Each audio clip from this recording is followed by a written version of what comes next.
Hello Sharks, I am Jonathan Little for PokerCoaching.com here today with a hand from the $10,000 buy-in GG Super Millions that takes place every week on GG Poker. They have a $10,000 buy-in tournament with a $2 million guarantee. It attracts a lot of the best players in the world, and this week was no different. We're going to be taking a look at a hand from the heads-up portion of this game. As you can see, first place is $394, second is $312,000. So we're playing for a difference of $82,000. Did I do the math right? All of you always make fun of me when I do math. I am just a poker player. $82,000. So yes, we are going to be looking at a hand between two world-class players. First, Dario Sammartino. He has $6 million in cashes on GG, which is quite high. Also, $14 million in live tournament earnings. That is a lot.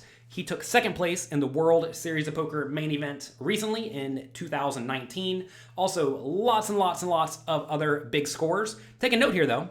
Only a 12% cash rate.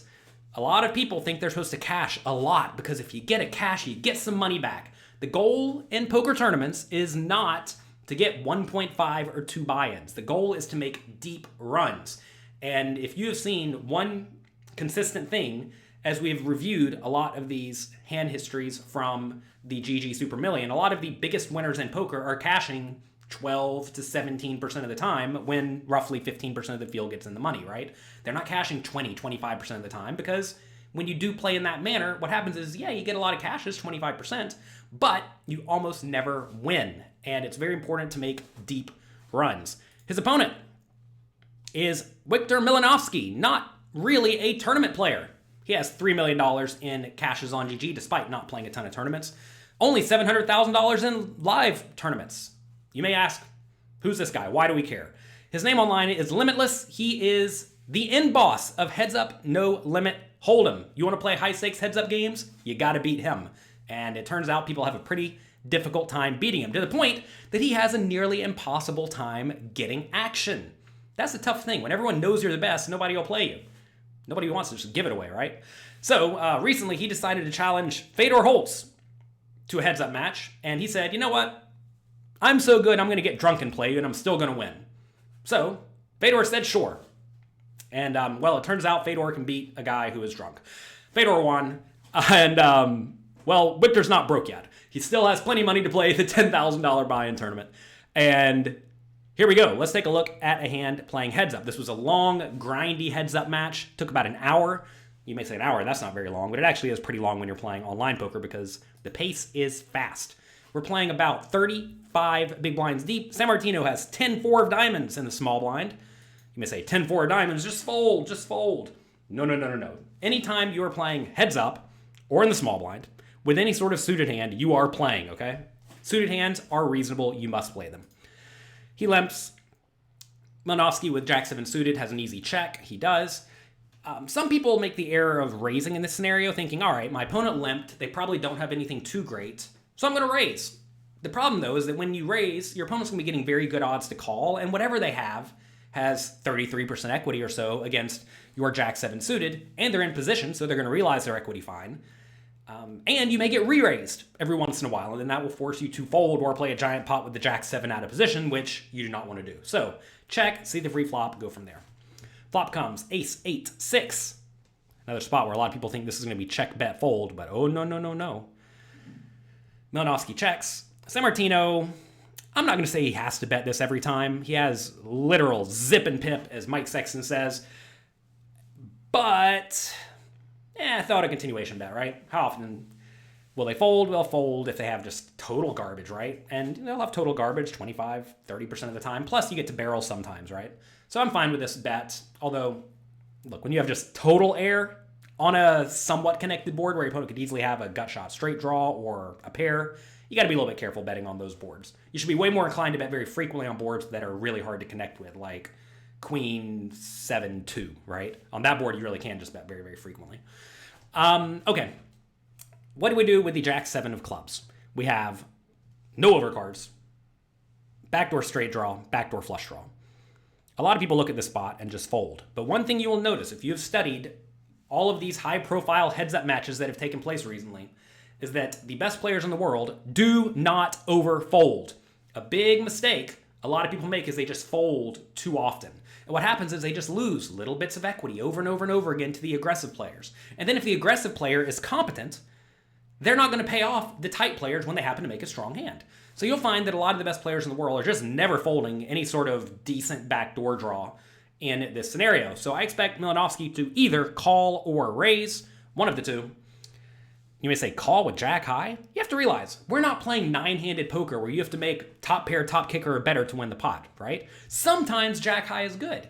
Sometimes you're going to bluff this hand by the river and get your opponent to fold out a 6, right? Like say it runs off 2 big cards and you bet the river, your opponent is probably going to fold a 6 or pocket 2s or whatever they have, right? So this is a spot where you're not playing only to make your hand. You have to get that idea out of your head, right? Do not think you're only playing to try to make the nuts.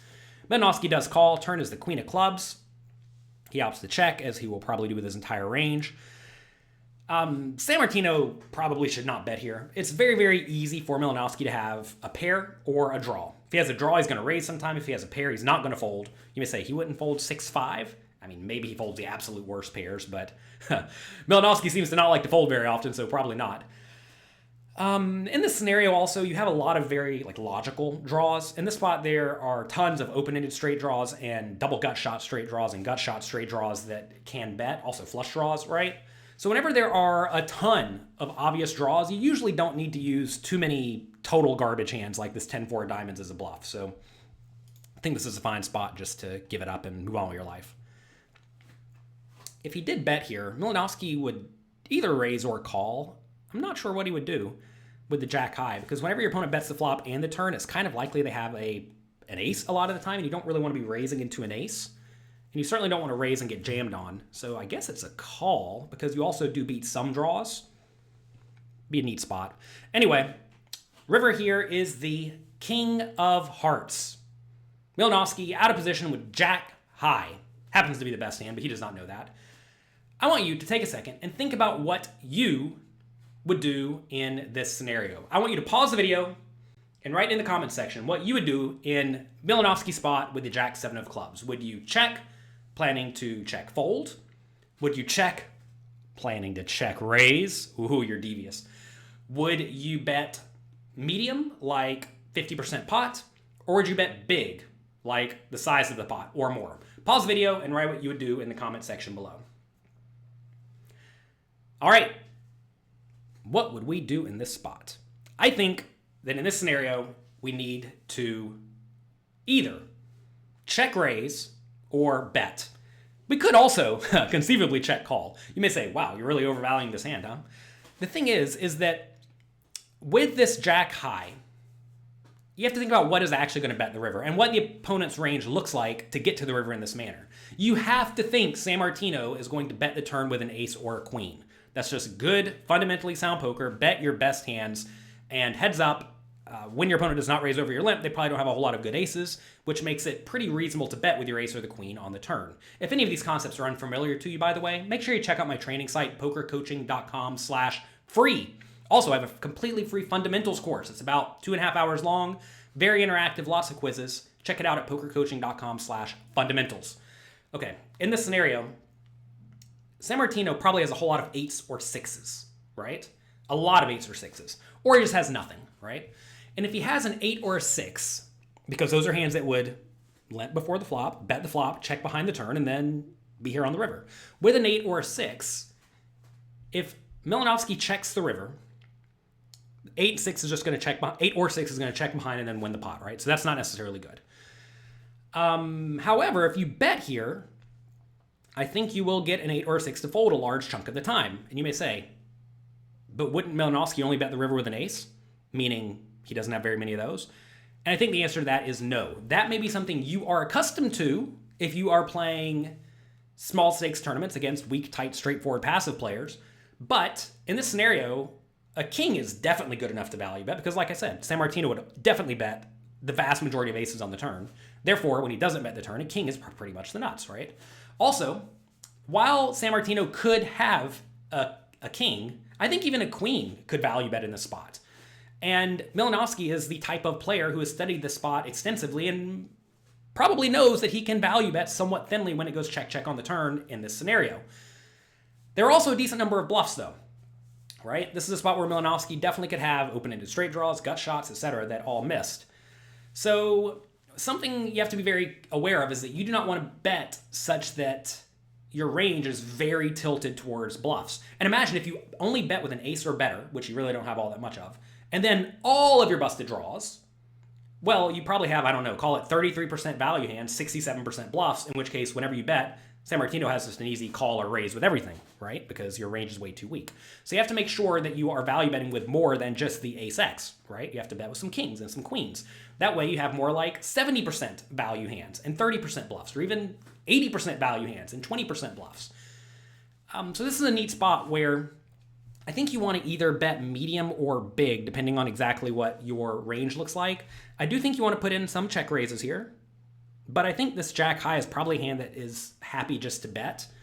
If you check the river, you basically never win with this hand, because if you check and Sammartino bets, like I said, maybe you can check call if you think that he has, if he's way too tilted towards bluffs himself, because going back to that same logic I used for Malinowski, in Sammartino's shoes, if he bets an ace or a queen on the turn, it means on the river when Malinowski checks and Sammartino bets, he either has mostly a king or nothing, right? He could have jack 10, I suppose, but probably a king or nothing. And it turns out this jack high actually beats the nothing, right? The nothing here would be random gut shots and unpaired hands like this 10-4, right? So cool spot where I am certainly open to all ideas, but I think in this scenario, I would have gone roughly half pot, maybe 60% pot, and then mix in some bluffs with this hand. Also, I'd be value betting with a lot of ace, king, and queen. Some people may say if you're betting small with just a lot of one pair hands, doesn't that make you susceptible to being raised? While it does, it doesn't actually if you're going to call off appropriately against raises. So always make sure you are aware of what you're going to do if you bet and get raised. Against some players, of course, if they raise you on the river, you just fold a ton because, well, they never bluff. Let's see what Malinowski does. He does go for 44% pot, so a little bit smaller than I would have gone, but I like the idea. Not that he needs my validation. I need his validation. He's the best heads-up player in the world, not me. But it's always good whenever you would have played the hand very similarly to the best players. That's what you want to aim for. Actually, at pokercoaching.com, we have lots and lots of private streams featuring some of the best players in the world, like DraftGanger, #1 online tournament player in the world. He streams privately for the Poker Coaching members, playing all the high-stakes games here on GG. And if you go through and rewatch those, the videos are all available on pokercoaching.com, you can pause every time he has a decision. And if you make the same decision that he makes over and over and over and over again throughout an entire session, it's as if you played as good as the best player in the world, right? What a lot of people do wrong whenever they watch streams is they just, have a beer and goof off and watch the stream on the side. But if you're actually trying to get good, make sure you turn it into an interactive, engaging learning experience. And that's what we offer at pokercoaching.com. So in this hand, I'm very happy with myself because I played the hand as well as Malinowski did, assuming he played it well. All right. He does go for the bet. Sammartino now with the 10 high, I think just has a reasonable fold. Cool spot, though, again. Remember, like I said, if Malinowski is not value betting thin with an ace, a king, and a queen, I think this 10 high may actually have some showdown value. The problem, though, is that he actually loses to jack 9 and like jack 7 and jack, like really all the jack highs that could be in this scenario and turn themselves into a bluff. Perhaps he thinks Malinowski would only bet with the very low showdown value hands here, perhaps looking to check raise hands like jack high and 10 high. If that's the case, if Malinowski's betting range on the river is only ace-x or better, plus something like 9 high and worse, it's kind of reasonable to call. You think you're good 25% of the time? You probably are. Should you ever put in the raise here? I also don't hate that. I think it's also very reasonable to put in the raise in this scenario because quite often, even from a GTO point of view, whenever people use a relatively small size on the river, they usually have a marginal made hand like a queen or a king, right? And if you raise in this scenario, that's going to put a king and a queen in a pretty nasty spot, especially if you go very big. So in this scenario, what would I have done in reality if I'm in Sammartino's shoes?